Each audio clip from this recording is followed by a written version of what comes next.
बुलाए भी तो तुम आई नहीं। सारी चीजें करती हैं, थोड़ा सा तुम्हारी मर्जी थी।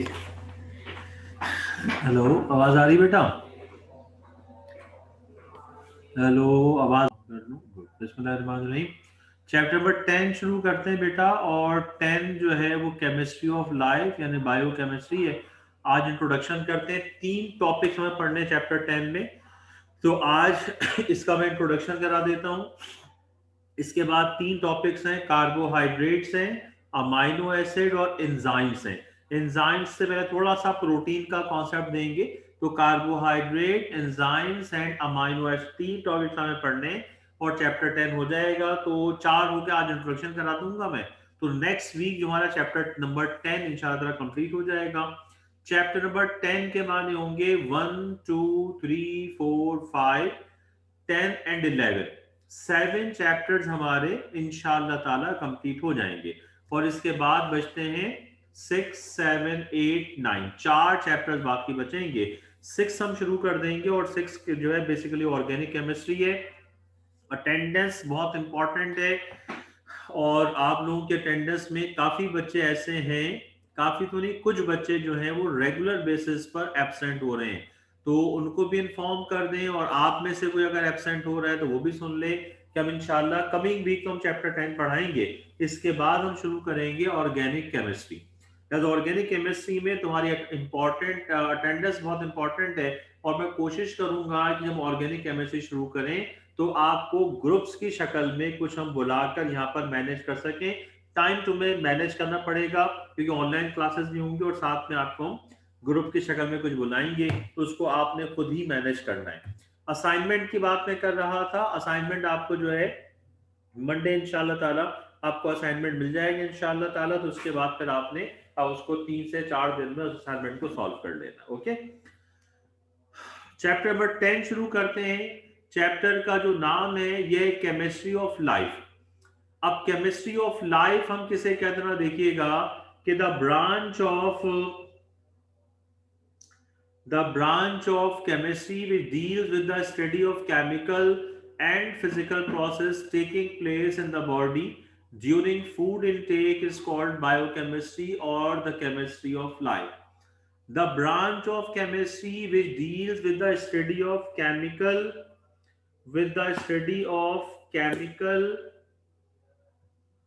and physical process taking place in the body during food intake।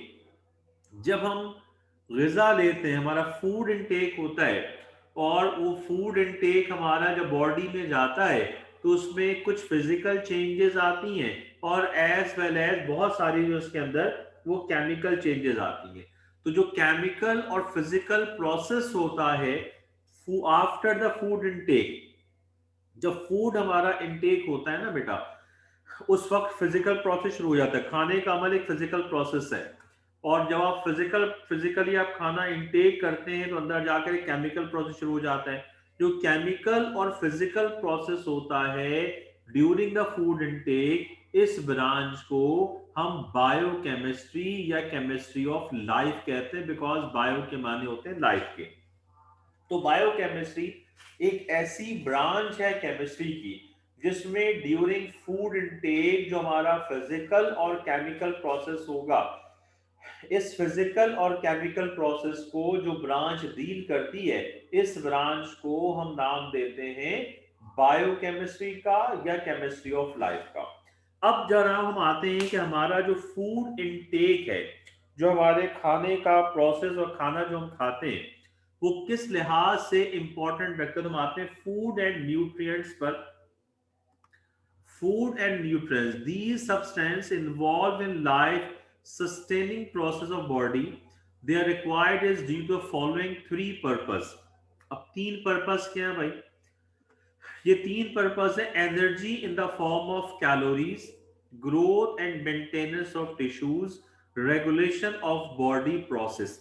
देखिए, हम जब हमारी बॉडी में जो फूड हमारा फूड इनटेक होता है, जो न्यूट्रिएंट्स होती हैं, जो ग़िज़ा हम इस्तेमाल करते हैं, एक्चुअली इनका मकसद क्या है कि हमारी बॉडी के अंदर ग्रोथ का प्रोसेस लाना।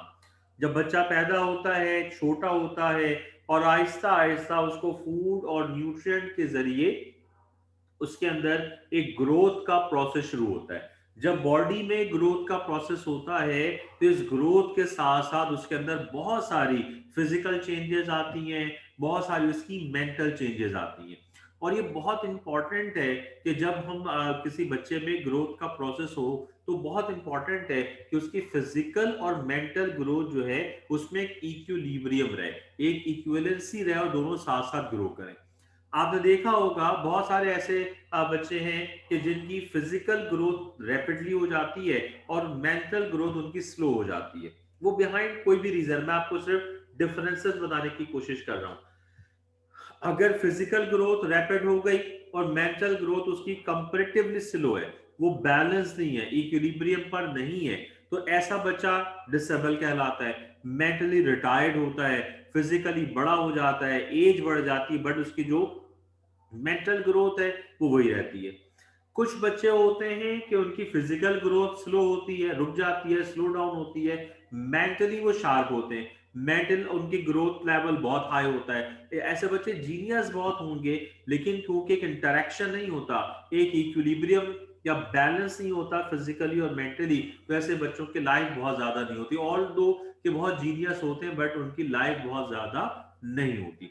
फिजिकल और मेंटल ग्रोथ के अनबैलेंस को अगर दुनिया किसी नाम से जानती है, एक अनबैलेंस ग्रोथ के साथ एक ऐसी शख्सियत जिसे दुनिया को तब्दील कर दिया, और अनबैलेंस ग्रोथ के साथ फिजिकली और मेंटली अनबैलेंस ग्रोथ, हम ये नहीं कह सकते कि डिसेबिलिटी नहीं कह सकते, लेकिन एक अनबैलेंस ग्रोथ फिजिकल और मेंटल, बट बहुत बड़ा नाम जिसे पूरी दुनिया को चेंज कर दिया, और वो नाम है आइंस्टाइन का, जो मेंटली बहुत शार्प और फिजिकली उसके मुकाबले में वो बैलेंस नहीं है। तो उसको आप माउस कह सकते हैं, गायब दिमाग कह सकते हैं, दुनिया में नहीं होता, किसी और दुनिया में रहता है, क्योंकि उसका दिमाग आम शख्स के मुकाबले में बहुत ज्यादा आगे चल रहा होता है। और हम अपने ब्रेन के जरिए इस पूरी दुनिया को कंट्रोल कर सकते हैं। ये दूसरी दुनिया है, ये एक्चुअली हमारे जो ब्रेन की एनर्जी होती है बिल्कुल डिफरेंट दुनिया। फिजिकली क्लास हो तो आपको बहुत सारी बातें इसमें हम शेयर करते डिस्कस करते, बड़ा इंपॉर्टेंट सा टॉपिक है ये, अलग हमारी दुनिया है। अगर हम रेडिएशंस की बात करें, एनर्जी की बात करें, ग्रोथ की बात करें, जिसको हम रूह कहते हैं या सोल कहते हैं या हिंदी में इसको आत्मा कहते हैं, ये डिफरेंट चीजें हैं। और ये सारी चीजें हमारी एनर्जी कंट्रोल से होती हैं। हमारी जो ब्रेन की एनर्जी होती है, ब्रेन के अंदर जो रेडिएशन होती है, इसके कंट्रोल से हम एक पूरी नई चीज अपनी जो विल है उसको जो विल आप जिसको कहते हैं उसके जरिए अपनी बॉडी को मैनेज कर सकते हो। आइंस्टाइन एक इंतहाई ऐसा शख्स जिसको आप बैलेंस नहीं कह सकते, लेकिन उसको अल्लाह ताला ने समझने एक ऐसा शख्स बना दिया कि उसने पूरी दुनिया चेंज कर दी। और आज भी उसके ब्रेन पर रिसर्च हो रही है कि ऐसा क्या था कि वो इतना ज्यादा शार्प कैसे था, और दिमाग को इतना ज्यादा, कहते हैं 5% तक आइंस्टाइन अपने ब्रेन को यूज करते हैं। एक आम जीनियस तरीन शख्स जो दुनिया का है वो 1 से 1.75% अपना ब्रेन यूज करता है। जिसमें अंबिया कराम के अलावा हम बात कर रहे हैं, साहबा कराम, औलिया कराम के अलावा हम बात कर रहे हैं, ये बिल्कुल डिफरेंट लोग हैं।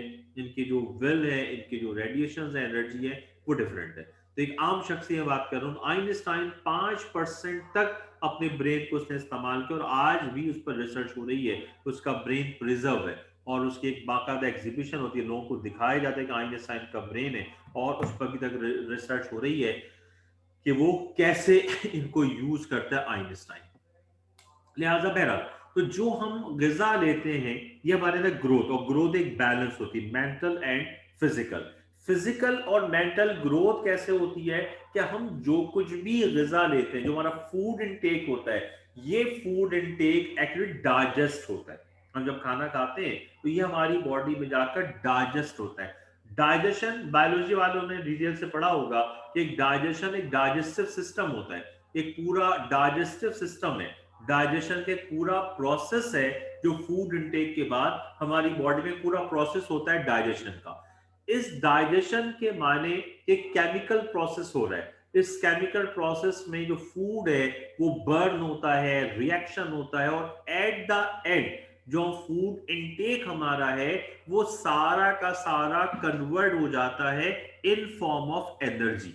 और जो एनर्जी है ये एनर्जी एब्जॉर्ब होती है हमारी बॉडी में, और जब एनर्जी एब्जॉर्ब होती है तो उसके बाद हमारी बॉडी में ग्रोथ का प्रोसेस होता है। एनर्जी जो है वो हम लेते हैं इन फॉर्म ऑफ कैलोरीज, ये इसकी यूनिट भी होती है, कैलोरीज हैं, जूल्स हैं, किलो जूल्स हैं, किलो कैलोरीज हैं। बट हम जब न्यूट्रिएंट्स की बात करते हैं, फूड की बात करते हैं, तो हम जो एनर्जी इनटेक हमारा होता है इसको हम नोट करते हैं कैलोरीज में। आप जो भी चीज खा रहे हैं उस चीज की अपनी स्पेसिफिक एनर्जी होती है, उस एनर्जी को हम कैलोरीज कहते हैं। फिर आपने एक स्पून शुगर लिया, उसमें कितने कैलोरीज है, आप चाय पी रहे हैं कितने कैलोरीज है, आप कोल्ड ड्रिंक पी रहे हैं कितने कैलोरीज है, आप कोई स्वीट खा रहे हैं कितनी कैलोरीज है, तो हर एक के अंदर कैलोरीज है। हमारी बॉडी को एक स्पेसिफाइड अमाउंट, आई थिंक 2500 से 3000 कैलोरीज पर डे हमारी बॉडी को चाहिए होता है, अगर ये हमारा बैलेंस डाइट कहलाता है। ठीक है ना। अच्छा, बैलेंस डाइट में एक तो हमारा जो डेली डाइट हमारी है, एज हम बैलेंस डाइट जो है वो बायोलॉजिकली बैलेंस की बात करते हैं, और वो बैलेंस डाइट अभी आगे अगले स्लाइड में आपको बताता हूँ बैलेंस डाइट में क्या है। लिहाजा एनर्जी हमारी बॉडी को चाहिए, वो हम लेते हैं इन फॉर्म ऑफ कैलोरीज। अब क्योंकि साइंस बहुत आगे पहुंच गई है तो हमें पहले से पता है कि राइस में और शुगर में और पोटैटो में और टोमेटो में कितनी कैलोरीज है, मीट में कितनी कैलोरीज है, एग में है। लिहाजा अगर आपको बायोकेमिस्ट्री की डिटेल पता है तो आप अपने लिए एक बैलेंस डाइट को डिसाइड कर सकते हैं कि ब्रेकफास्ट के अंदर जो है हमें कितनी चीजें लेनी है, कितनी चीजें खानी है, लंच में क्या खाना है, डिनर में क्या खाना है।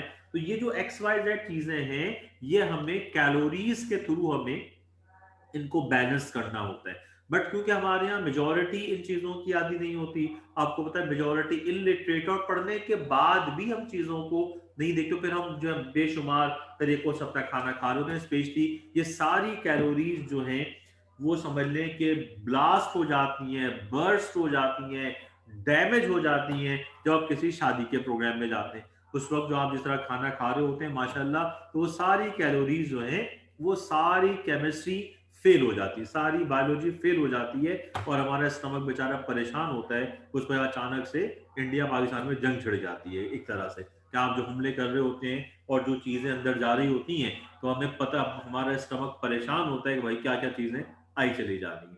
तो एक तरह की जंग हम अपने स्टमक के जो है साथ खड़ी कर देते हैं। तो एक तो ये एनर्जी, दूसरा growth and maintenance of the tissues. जो एनर्जी हमारा है, फूड इनटेक जो है ये एक्चुअली कन्वर्ट हो रहा है आफ्टर डाइजेशन एनर्जी में, और ये एनर्जी क्या करती है, ये ग्रोथ करती है और बॉडी के टिश्यूज को मेंटेन करती है। टिश्यूज सेल से बने हुए होते हैं, और जो बहुत सारे टिश्यूज हैं ये मिलकर ऑर्गन्स बनाते हैं। हर ऑर्गन का एक डिफरेंट टिश्यू होता है, उस टिश्यू की ग्रोथ के लिए अलग अलग एनर्जी चाहिए, अलग अलग स्ट्रेंथ चाहिए, तो वो एनर्जी हमारी बॉडी अल्टीमेटली कंट्रोल करती है। और regulation of the body process, और बॉडी के अंदर जो प्रोसेस मैंने आपसे कहा कि बेशुमार, आप जब छोटे होते हैं उससे लेकर और आप जब 25-30 साल की एज तक पहुंच जाते हैं तो बेशुमार फिजिकल चेंजेस आपके अंदर आती हैं, और उन फिजिकल चेंजेस के साथ साथ ऑब्वियसली आपकी जो मेंटल अप्रोच है उसमें भी चेंजेस आ रही होती हैं। आपकी मेच्योरिटी है, आपके सोचने का तरीकेकार है, आपकी जो मैनर्स हैं, ये सारी मेंटल अप्रोच में आती है कि आप किससे कैसे बात कर रहे हैं, अच्छी बात, बुरी बात, जो आप सोच रहे हैं, जो आप कन्वे कर रहे हैं, जो आप ऑब्जर्व कर रहे हैं, जो आप एब्जॉर्ब कर रहे हैं, आपकी एबिलिटी, एब्जॉर्बिंग एबिलिटी कितनी बड़ा इंपॉर्टेंट रोल होता है हमारे मेंटल अप्रोच में। अगर तुम्हारी एब्जॉर्बिंग कैपेसिटी ज्यादा है तो आप ऑब्वियसली कामयाब शख्स बनेंगे, और जिन लोगों की एब्जॉर्बिंग कैपेसिटी कम होती है वो बहुत ज्यादा कामयाब हो नहीं पाते, वो जल्दी रूड हो जाते हैं, जल्दी बोर हो जाते हैं। तो अपनी एब्जॉर्बिंग कैपेसिटी को बढ़ाओगे, और इसमें आपकी एक्सरसाइजेस जो हैं वो भी बड़ी इंपॉर्टेंट है कि आपकी एब्जॉर्बिंग कैपेसिटी बढ़े। इस एब्जॉर्बिंग कैपेसिटी जो मैं वर्ड कह रहा हूं इसको आप अलग अलग नाम दे देते हैं, इसको आप सेक्रीफाइस का नाम देते हैं, मेच्योरिटी का नाम देते हैं, बोल्डनेस का नाम देते हैं। अलग अलग जगहों के लिए ये अलग अलग नाम इसको हम डिफाइन करते हैं। तो रेगुलेशन ऑफ बॉडी जो है, जो बॉडी के अंदर डिफरेंट प्रोसेस होते हैं, उन प्रोसेस को कंट्रोल करने का काम फूड और न्यूट्रिएंट्स का होता है। तीन काम है, एनर्जी है, growth and maintenance of tissues है, और regulation of the body process है। इसके बाद हम आते हैं, जो मैंने आपसे कहा कि food and nutrients are mainly classified into carbohydrates, proteins, lipids, vitamins, vitamins, और इसके बाद जनाब क्या हो जाएगा, मिनरल्स एंड वाटर। ये हमारे पास ये बायोलॉजिकल बाइफर्केशन है, carbohydrates, protein, lipids, vitamin, minerals and water. ठीक है, इसमें फिर एंजाइम से अलग टॉपिक आ गया, उसी का एक पार्ट। एक्चुअली प्रोटीन्स में से फिर निकलते हैं, अमाइनो एसिड्स हैं, एंजाइम्स हैं। तो हमारी बॉडी के लिए कुछ चीजें एसेंशियल होती हैं, और इनके साथ जो मिनरल्स, अभी आगे आपको बताऊंगा मैं। तो minerals, proteins, carbohydrates, vitamins, lipids and water. Carbohydrates, proteins, lipids, vitamins, mineral and water, 6 हमारे पास फूड एंड न्यूट्रिएंट्स हैं जो हमारी बॉडी को बैलेंस करती है। हमारी बॉडी की जो रेगुलेशन, बॉडी का प्रोसेस है, जो ग्रोथ का प्रोसेस है, वो ये 6 चीजें हैं जो इस चीज को मेंटेन करती हैं। इनमें से हमें कुछ बातें, अभी तो हम खैर इंट्रोडक्शन ही करा रहे हैं। अब आते हैं कैलोरीज पर। कैलोरीज क्या है बेटा? The energy and fuel value of food is measured in calories. कि हमारी जो फूड वैल्यू है, जो एनर्जी है, जो हमारी बॉडी को एनर्जी चाहिए, इस एनर्जी को हम नाम देते हैं, जो हम मेजर करते हैं फूड वैल्यू को, इससे हम कहते हैं कैलोरीज। कैलोरीज क्या होंगी? The amount of heat required to temperature required to the temperature of 1 kilogram water by 1 degree centigrade. अगर हम 1 किलोग्राम पानी को 1 डिग्री सेंटीग्रेड तक हीट करते हैं, तो जो अमाउंट ऑफ हीट रिक्वायर्ड होती है, जो अमाउंट ऑफ हीट एब्जॉर्ब होती है वाटर में, 1 kilogram water for 1 degree centigrade, जो अमाउंट ऑफ हीट इसमें एब्जॉर्ब होती है, उस अमाउंट ऑफ हीट को हम क्या कहेंगे? 1 कैलोरी के बराबर उसे नाम दिया जाएगा। ठीक है ना? Almost all the physiology activities of the body are energy dependent, and this comes from the breakdown of carbohydrate, proteins on fats।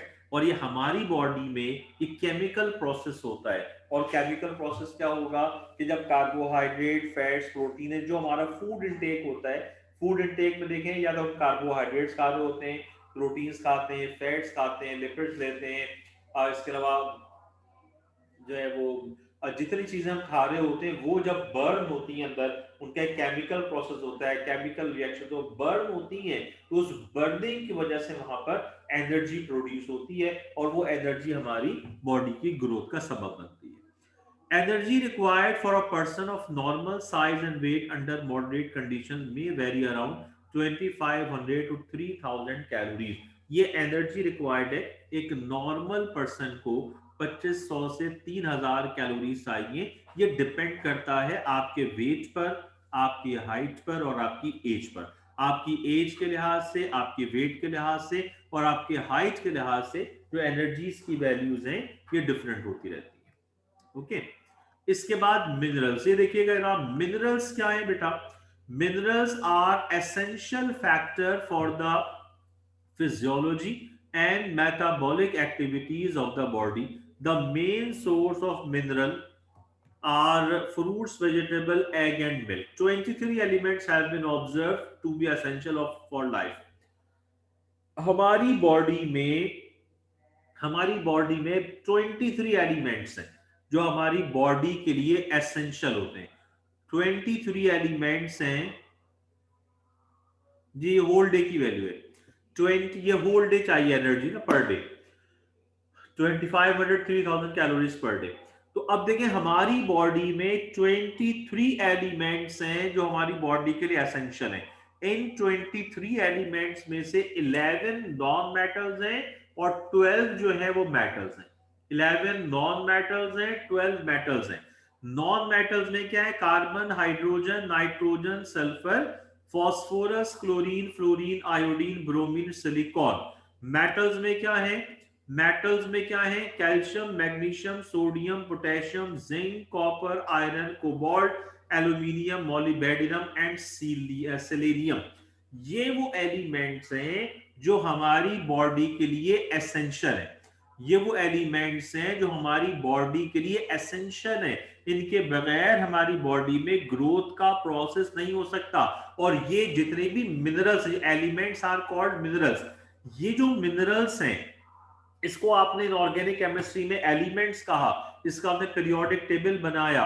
ये जो एलिमेंट्स हैं हमारी बॉडी की ग्रोथ के लिए रिक्वायर्ड है, बहुत इंपॉर्टेंट है। लेकिन हम इन एलिमेंट्स को डायरेक्टली इस्तेमाल नहीं कर सकते, बल्कि अल्लाह ताला ने हमारी ग्रोथ के लिए, हमारे फायदे के लिए जितने मिनरल्स हमारी बॉडी में हैं और हमें जो इनकी इनटेक की जरूरत पड़ती है, तो इन मिनरल्स को अल्लाह ताला ने फ्रूट्स के अंदर, वेजिटेबल के अंदर, एग में और मिल्क में इनको रख दिया है। अब हर फ्रूट के अंदर अलग अलग टाइप्स के मिनरल्स मौजूद हैं। मिल्क आप लेते हैं, एग आप खाते हैं, तो एग में प्रोटीन्स भी हैं, मिनरल्स भी हैं। वेजिटेबल्स के अंदर रिच है वेजिटेबल्स, डिफरेंट टाइप्स के वेजिटेबल्स हैं, उनमें डिफरेंट टाइप्स के एलिमेंट्स मौजूद। आप स्पेनिश पालक खाते हैं, आयरन से भरा पड़ा है। एप्पल में आयरन मौजूद है, ठीक है ना, एप्पल के अंदर जो है वो आयरन मौजूद है। आप जो है वो अमरूद खाते हैं, केला आप खाएं, बनाना, बनाना के अंदर जो है वो कार्बोहाइड्रेट है, ग्लूकोज है, बनाना के अंदर पोटेशियम है, बनाना के अंदर कैल्शियम है। देखिए एक रिच अमाउंट में चीजें मौजूद है। आप सिर्फ केला खाना शुरू कर दें, उसमें देखिए ग्लूकोज भी है, हमारी बॉडी के लिए एसेंशियल है ग्लूकोज, उसमें पोटेशियम भी है, उसमें कैल्शियम भी है, ठीक है। मिल्क आप ले लें, तो ये तमाम चीजें जो हम, जो एलिमेंट्स हैं, ये एलिमेंट्स, अब यानी कि अगर हेमोग्लोबिन है, आयरन है, अब आयरन जो है, अगर आयरन हमारा ब्लड बना रहा है, तो आयरन जब ब्लड बना रहा है और ब्लड में कमी आ जाए हेमोग्लोबिन की, आयरन की, तो ऐसा नहीं है कि आप जाके 2-4 कीले खा लें तो आयरन की कमी पूरी हो जाए। उसके लिए तुम्हें फ्रूट से हेल्प लेनी है, उससे आप वेजिटेबल्स खाएंगे, एग खाएंगे। हमारे यहाँ नॉर्मली जो हमारे आज का बच्चा है वो फ्रूट्स और वेजिटेबल नहीं ले रहा होता। फ्रूट तो शायद कुछ बच्चे खा लेते हैं, लेकिन सब्जियों से बहुत दूर चले गए। हम तो एक स्टेटस वाले फूड पर आ गए, बर्गर, पिज्जा और इन तमाम चीजों पे आ गए जिसमें सिर्फ ऑयली चीजें हैं, प्रोटीन्स हैं, मिनरल्स उनके अंदर है ही नहीं बेटा। लिहाजा हम, क्योंकि हमारा फूड इंटेक चेंज हो गया है, इसलिए हम नई नई बीमारियों का उसमें शिकार हो गए।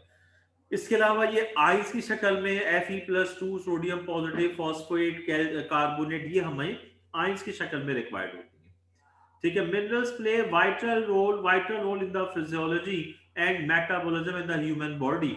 For example maintenance, building and rebuilding of tissues, maintenance of pH and osmotic pressure, control of acid base balance, ये मिनरल्स का काम है। 23 एसेंशियल मिनरल्स हैं, 11 are non metals, 12 are metals. और ये सारे मिनरल्स हमें कहाँ से मिलेंगे?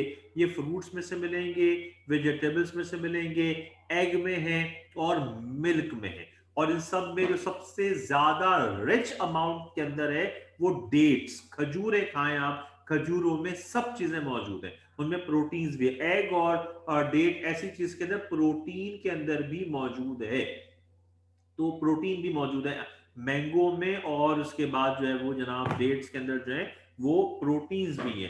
तो अल्लाह ताला ने हर चीज इनमें रख दी है।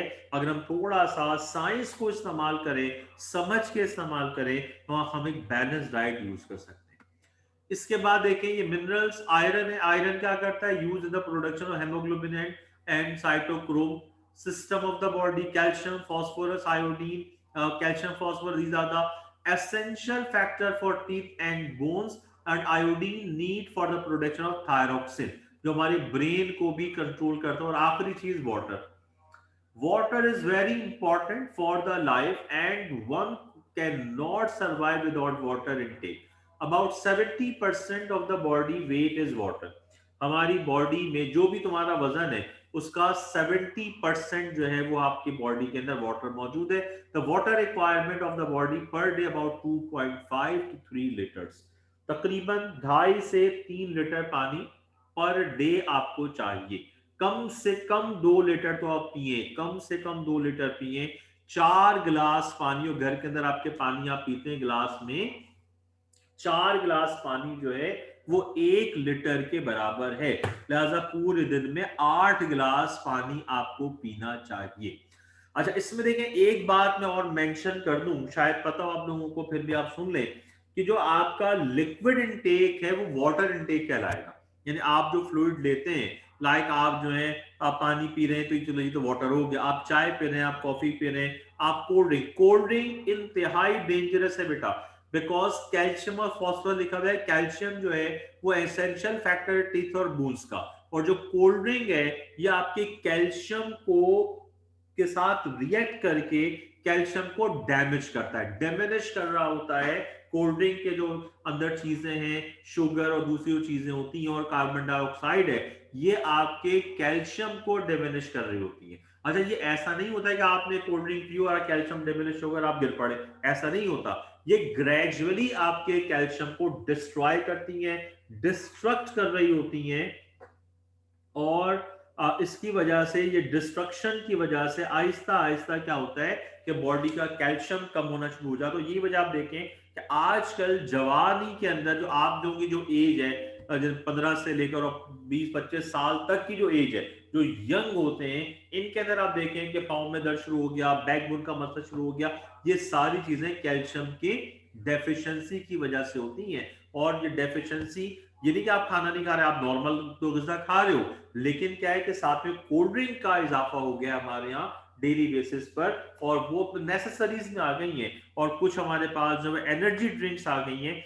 ये एनर्जी ड्रिंक्स आपको एक खास टाइम तक तो एनर्जी प्रोवाइड करती हैं, बट जब उनका एंड होता है तो वो उसके रिएक्शन के अंदर जो है वो क्या करती हैं कि आपकी एक्चुअल एनर्जी को भी वहां से बाहर निकालकर डिस्टर्ब करती हैं। लिहाजा इस वजह से बहुत सारी बीमारियां हैं जिनका कोई इलाज भी नहीं होता और पता भी नहीं होती क्यों है। लिहाजा इस वजह से आप, क्योंकि आप पढ़ रहे हैं, आपको इन चीजों की नॉलेज है, तो आप इन चीजों के नॉलेज के साथ कोई यूज करना भी सीखें, अपनी लाइफ को बेहतर बनाएं। लिहाजा आप वैसे तो आप जो भी आपका फ्लूइड इनटेक है वाटर कहलाएगा, लेकिन आप कोशिश ये करें कि 8 गिलास पानी तो प्योर वाटर आप पिए, 8 गिलास तो प्योर वाटर पिए, और उसके अलावा फिर आप जो कॉफी और चाय और शरबत पी रहे हो पीते रहे, उसको काउंट ना करें। तो फिर आपकी बॉडी जो है उसके अंदर कुछ प्रॉपर ग्रोथ होगा, और आपकी किडनी जो है वो बेटा, ये स्ट्रिंग्स वगैरह ये एनर्जी बूस्टर होते हैं। अब ये इस पे टाइम एक्चुअली कम है, नेक्स्ट क्लास में पूछना, मैं आपको बहुत डिटेल से बताऊंगा। ये एनर्जी बूस्टर होते हैं ना, ये एनर्जी जो आपकी बॉडी को एक प्रॉपर एनर्जी चाहिए, अगर आप उससे ज्यादा एनर्जी यूज कर लेंगे एक वक्त में, तो फिर अगले वक्त में क्या करोगे भाई? आपकी बॉडी को एक हार्ड स्टेमिना बॉडी का है ना, ये एनर्जी बूस्टर हैं जो खुद भी एनर्जी प्रोवाइड करते हैं और आपके अंदर की एनर्जी को एक्टिव कर देते हैं।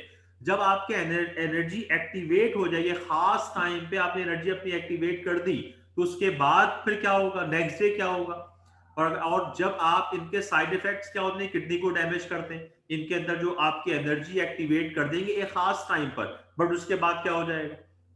इसलिए आपकी जो अपनी एनर्जी प्रॉपर है उसको यूटिलाइज करें, उसमें ग्रोथ में इजाफा करें।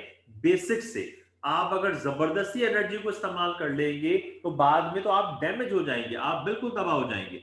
इसलिए आप केयर करें कि आपका स्टेमिना बढ़े, जो स्टेमिना, एक्सरसाइज करें, फिजिकल मेंटल, आपका स्टेमिना बढ़े।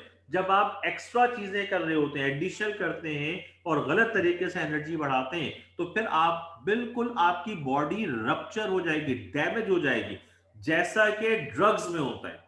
जो लोग ड्रग्स यूज करते हैं, तो ड्रग्स बेसिकली एनर्जी बूस्टर होते हैं बेटा, कि जो जो ड्रग्स इस्तेमाल करते हैं वो एक खास टाइम में उनको लगता है, आफ्टर यूजिंग द ड्रग उनको लगता है कि वो बहुत एनर्जेटिक हो गए, बहुत सारा वो काम कर सकते हैं, तो वो उस वक्त तो ड्रग उनको एनर्जी बूस्ट कर रहा है। जो बॉडी की एनर्जी इसको यूज नहीं होना, उसको भी वो खींच कर यूज करवा लेता है और वो ज्यादा काम कर रहा होता है। लेकिन जब वो ड्रग का अपना इंपैक्ट खत्म होता है, फिर क्या होता है? आप देखिए, जो उनकी एनर्जी, जो उसने उनकी बॉडी को मेंटेन करना है, वो एनर्जी यूज हो गई, अब उसकी बॉडी हर लिहाज से डैमेज होना शुरू हो जाती है। आप किसी भी ड्रग को देख लें, जो ड्रग ले रहे होते हैं, आप उसकी हालत देखें, जो हेरोइन पी रहा है उसकी हालत देखें क्या है। तो वो तो जो हेरोइन पी रहा है उसको तो एनर्जी मिल रही है, एक्चुअल वो एनर्जी उस बॉडी के अंदर से खींच के निकाल दी जाती है। उसको थोड़े टाइम के लिए तो बहुत एनर्जी मिलती है, मेंटली और फिजिकली स्ट्रॉन्ग फील करता है वो, लेकिन